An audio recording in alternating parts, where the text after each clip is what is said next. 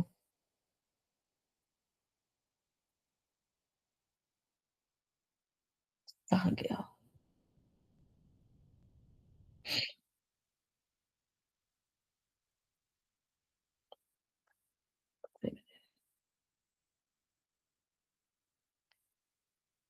ہم۔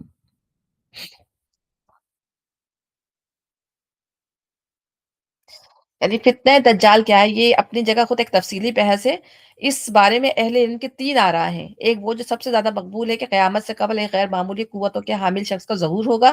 جو ایک آنکھ سے کانا ہوگا۔ دوسری رائے جو بہت کم قبول کی گئی ہے کہ دجال کے بارے میں قرآن مجید کچھ نہیں کہتا، کیونکہ قرآن خاموش ہے، قرآن میں کہیں بھی دجال کا ذکر نہیں ہے نا،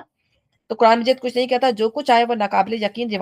روایات پر مبنی ہے، اس لیے غلط ہے۔ جبکہ تیسری رائے یہ ہے کہ دجال کے حوالے سے جو کچھ تفصیلات احادیث میں آئی ہیں ان کی بنا پر یہ خبر ہے، تو خبر ہے تو صحیح، مگر اس میں تمثیل کے اصول پر ایک فرد کے بجائے ایک فتنے کی خبر ہے جو دجل و فریب پر مبنی ایک تہذیب، نظام اور فکر و فلسفہ کی شکل میں ظہور کرے گا اور کل انسانیت کو اپنی لپیٹ میں لے لے گا۔ ان لوگوں کے نزدیک دجال دھوکہ اور دجل فریب پر مبنی وہ مادی تہذیب ہے جس میں اللہ تعالیٰ کی نفی کر کے زندگی کے حقائق کو سمجھا جاتا ہے۔ اس تہذیب کی صرف ایک آنکھ ہے جو مادیت کو دیکھتی ہے، یعنی مٹیریسٹک ہے، مگر روحانی اور غیبی حقائق کی منکر ہے۔ یہ اسباب تک محدود ہے اور مسبب الاسباب کی منکر ہے، یعنی اپنے اسباب پہ، انہوں نے ریسورسز پہ بھروسہ کیا ہوا ہے، لیکن جس نے یہ اسباب بنائے ہیں یعنی اللہ تعالیٰ، اس کی جو ہے وہ منکر ہے۔ یہ عقلیت کی اسیر ہے اور رسالت کی منکر ہے، یعنی اپنی عقل پہ بھروسہ کرتی ہے۔ ٹھیک ہے نا؟ اور یعنی نبی صلی اللہ علیہ وسلم کی ہدایت سے کوئی فائدہ نہیں اٹھاتی۔ اسی نے موجودہ دنیا کے اسرار اور منہ سے خوب پردے اٹھائے، مگر آنے والی آخرت کی دنیا کو دیکھنے سے قطعاً عاجز ہے۔ مادیت اور اسباب میں سے غیر معمولی ترقی کی ہے اور انسانی قوت کو اتنا بڑھا دیا ہے کہ انسانی تاریخ میں اس کی کوئی مثال نہیں ملتی۔ اسے دنیا کو اتنا حسین بنا دیا کہ لوگ اللہ کی کسی جنت کے طلبگار نہیں رہے۔ یہ دنیا ہی ان کی جنت اور یہی ان کی جہنم ہے۔ اس کے ساتھ تباہ کن ہتھیاروں، سود پر مبنی عالمی مالیاتی نظام، فحاشی پر مبنی گلوبل میڈیا وغیرہ کے ساتھ اس نے پچھلے 4000 برس سے دنیا بھر میں پھیلی ہوئی اور نبیوں کے قائم کردہ تہذیب کی بنیادیں ہلا کر رکھ دی ہیں۔ انسانی جان کی حرمت سے لے کر عفت و عصمت جیسے بنیادی تصورات اس کی نظر ہو چکے ہیں۔ ایمان اور آخرت کے بجائے ہیوے سے زر اور دنیا پرستی آج سب سے بڑے قدر بن چکے ہیں۔ لوگ جنت کو بھول کر دنیا کی جنت کے خواہشمند اور جہنم کو بھول کر دنیا کی محرومی سے لرزا رہتے ہیں، اور اس مقصد کے لیے ہر حد کو قبول کرنے کے لیے تیار رہتے ہیں۔ یہی اس دجالیت کی سب سے بڑی دین ہے۔ یہ وہ تیسری رائے ہے جسے اب سب سے زیادہ قبول حاصل ہو رہا ہے۔ اس کی وجہ یہ ہے کہ جو لوگ دوسری رائے کے حامل ہیں کہ دجال ایک فرد کا نام ہے، ان کی بڑی تعداد بھی اس بات کی قائل ہو چکی ہے کہ دجال کی اصل قوت اصل میں یہی مادی تہذیب اور نظام ہے، نہ کہ اسے کوئی مافوق الفطری قوتیں حاصل ہوں گی۔ اور حدیث دجال میں جو کچھ بیان ہوا ہے وہ تمثیل کے زبان میں ہے۔ اور اس پسمن میں جب سورہ کہف کے بیان کردہ فضائل اور صورت کے مضامین کا مطالعہ کیا جاتا ہے تو معلوم ہوتا ہے کہ یہ صورت ہر اعتبار سے فتنہ دجال سے تحفظ اور اس کی پھیلائی گمراہی سے بچنے کا ایک نور ہے۔ ٹھیک ہے نا؟ تو یہ جو ہے لوگ ریسرچ کرتے ہیں، جو ہے تحقیق کرتے ہیں، تو انہوں نے یہ بات لکھی تھی تو مجھے اچھی لگی۔ میں نے کہا چلو میں آپ لوگ کو بھی جس کی بارے میں بتا دوں۔ پھر انشاءاللہ ہم یہیں پہ اس کو ختم کرتے ہیں، کل پھر ہم اس کو انشاءاللہ کنٹینیو کریں گے آگے سورہ مریم کو۔ ٹھیک ہے؟ اللہ تعالیٰ ہمیں پڑھنے اور سمجھنے کی توفیق عطا فرمائے۔ ربنا تقبل منا انك انت السميع العليم وتب علينا انك انت التواب الرحيم سبحانك اللهم وبحمدك اشهد ان لا اله الا انت استغفرك واتوب اليك۔ السلام علیکم ورحمۃ اللہ وبرکاتہ۔ وعلیکم السلام وعلیکم وعلیکم السلام السلام وعلیکم السلام ورحمۃ اللہ وعلیکم السلام وبرکاتہ۔ میرا جزاک اللہ خیر۔ ویاک ایوری جزاک اللہ جزاک اللہ خیر میرا باجی۔ ویاک ایوری ون۔ آپ سب کا بہت شکریہ۔